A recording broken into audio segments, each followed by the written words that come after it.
Okay, so we're here today with with Doug Waite and with Matt Fisher, and Doug is the current and just ending today Samson Lightning Junior North American Champion.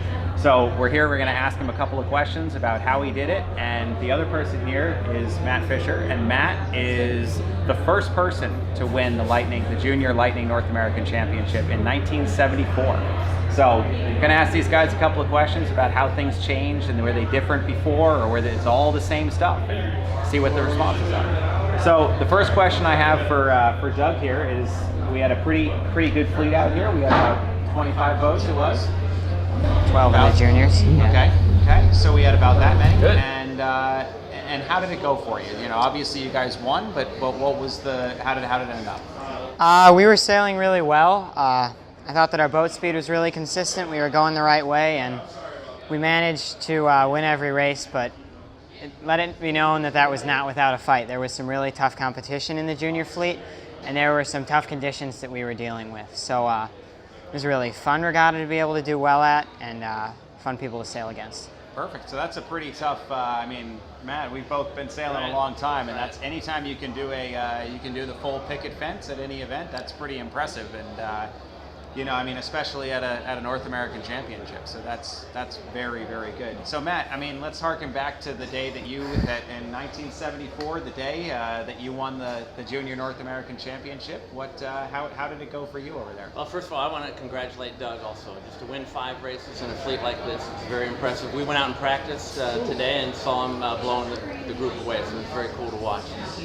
1974 was actually the very first year that they had the Junior North Americans, and it was a fun event. It was actually some of the ideas of the Cleveland fleet. It was the Cleveland Yacht Club, and Jack Mueller, Bill Buckles, and that gang put that together. But we had, I think, 28, maybe 29 boats in that neighborhood, and it was a fun regatta. But the biggest thing was, I just a year ago looked at the list of people, and of the top 20 people, probably 18 of them are still actively sailing the boat. So it was a big event.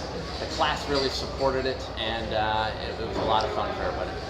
That was going to be my next question, actually, was going to be some things have changed. Obviously, it's a different winter this year, but what hasn't changed? And when you think about it, exactly what you said.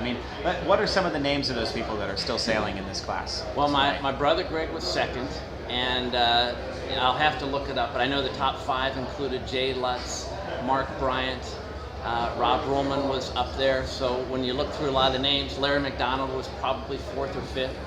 So it's a lot of the people that went on to either win the Junior North Americans the following couple of years, but also went on to win the North Americans within 5 or 10 years after that junior. So it's a pretty good group, but again, they've become also the backbone of the class, and they've stuck with this part of the sport, and it's really neat to see. Exactly. Yeah. So there's a perfect example. As Matt's saying, all these people have gone on to be a part of Lightning classes. What's your plan for the Lightning for the future? Obviously you've been sailing them for a while. You guys are really fast in them. What's your plan for the future? So I'm doing my first regular North Americans this week, so that's exciting. And then otherwise, I see no indication that I would be leaving this class. I absolutely love sailing Lightnings. I love the people that surround it. So just keep getting bigger and better. Go to youth worlds, go to the regular worlds, and continue to help and try and make the class strong. I think that's the future. So do you hope to go and win a North Americans of your own? I would absolutely love that. I think anybody would. It's a long way out. Okay, perfect. So obviously, that's what's that's what you like about it. But Matt, what's one thing that you really like about the class as well?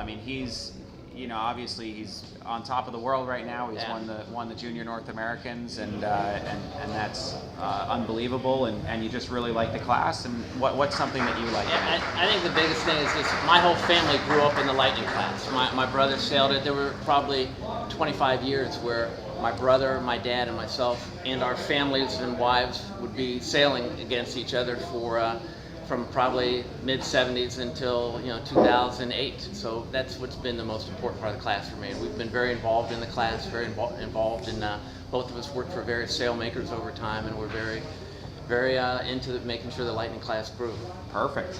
So that actually leads into the next thing, which is tell me a little bit about, obviously it's a family boat. You grew up sailing the boat. Was it your parents? And then tell me a little bit about your team that you had here today, because as we all know, especially with my sailing, and Matt will say, my team usually drags my butt around the course. So, you know, that's how these things go. But tell me a little about, you know, how you got into the boat and your team and who they were. So yeah, I really started in the Lightning, crewing for my parents. 2 or 3 years ago, I started driving my own boat. That was really exciting, and then through all that, I sailed with my normal crew, Noah Bartelt. He's real good. He's been sailing with me a bunch, and then this year we added Meredith Ryan to the team. Very experienced. She's from the Buffalo Canoe Club. Great sailor, great person to have on the boat. She really contributes to a good team mood. So I'm really excited to be sailing with the team that I am, or that I have been, and I look forward to more of that in the future. Perfect. So, Matt, actually, I mean, you've got a lot of years of experience in sailing. Tell us about what a good team can bring to the program. What having people that you can trust can bring to your program, which clearly that Doug has people that he trusts that are sailing with him. Well, since that regatta, which was 42 years ago, by the way, I have always sailed with very high-level teammates. I always have at least one person on the boat that I'm relying on from a tactical, strategic standpoint. I think that I've been blessed to have a lot of very good mechanical crew work that has been outstanding, but I've also sailed with teams that it's very numerous to mention every name, but just that would help me with starting with tactics around the course, big picture, small picture. So I've always treated it like a total team sport. I do much better in multi-person boats than I do in single-handed, and that's just because of the ability of being able to have very good people sailing. Perfect. Okay. So obviously, we're going to change a little subject here, which is you know, the team. The team is obviously a huge part of it, and we've got Olympics going on right now. So you know, and this one, Doug may or may not have seen this one coming, but you know, Matt and I we're sort of we've decided our path and whether we're going to do the Olympics. But what's your you know, do you have aspirations to go and do the Olympics, or are you going to stay strong in the Lightning class? What's your what are your thoughts? I'm not too into the whole Olympics idea. The idea of a campaign just seems like a crazy amount of work and a crazy amount of risking it. So my thoughts are go to college, sail in college, and then be able to run my own program, hopefully sailing Lightnings when I'm older. Awesome. So your plan is to stay in the class? Yep, definitely. So give me, you know, I asked the same question to Matt earlier, but give me just one, you know, in a couple of words, the thing you know, we've talked about the Lightning class and why the Lightning class is so great, and kind of why we're all here, and why there's 70 boats at North Americans, and a boat that was, when was it first came out in 38. 38. So a boat that came out in 1938, I mean, we're talking 80 years ago, something, you know, pretty right around there. What is, in a couple of words, the thing that you love most, and why you're here today? I mean, I think it's really just the people. I mean, the Lightning is a really fun boat to sail. It's a good boat, but I don't think that many of us would really be at this regatta if we didn't enjoy all the people that we were around. Because why do we come to these regattas? Yeah, we like to sail, but it's the social aspect, and it's these friends that you know that live all around the country, and they're the fun part.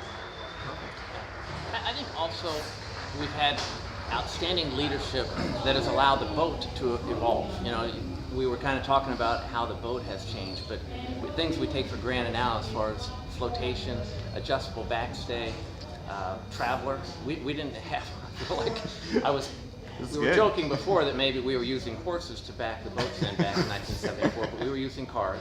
And the day that we won, actually, was it a Model Z where they all? No, it was. So we didn't have to crank the engine, but it was the day that Nixon resigned and flew off in a helicopter. Was the day that we won, if you can date that. But the class leadership has allowed the boat to continue to evolve, to get better, to stay relevant. And I think that, you know, sometimes when you watch it over 3 years, you can't tell, but when you watch it over 20 years, the boat really has stayed relevant to the folks, and that's due to the types of people we've had leading the class. Right. That makes sense.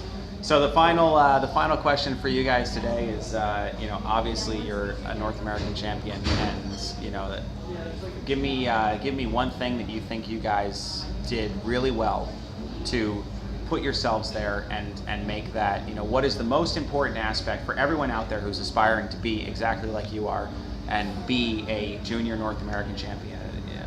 what is the one thing that you think you can tell them that might give them a feather in their cap to be able to accomplish this feat? I really think what's most important, and a lot of people overlook it in sailing, is practice. You got to practice, you got to get out in the boat with your team and improve your communication, and I think that that is a lot of why we were able to do so well. Noah and I, we use ESP to communicate at this point. We've been sailing together so much. So sail together, practice, and then you'll be able to refine your tactics from there. Perfect. Same question to you, Matt. Well, what do you think is you think about it again, on top of the world, you won this event. What is the thing that you can tell people? Yeah, I agree with Doug. Practice is key. You can't replace tiller time. You can't replace sailing in a lot of different conditions. And if you have a condition that you're not comfortable with, if you go through a phase where you feel like you're not sailing well in light air, you got to go out and practice in light air, and you got to try different things, and you got to go to the boats that are doing well, and making sure you're tuning similar to those folks. So I think that's working on your weaknesses when you are practicing, I think, is one way to continue to improve.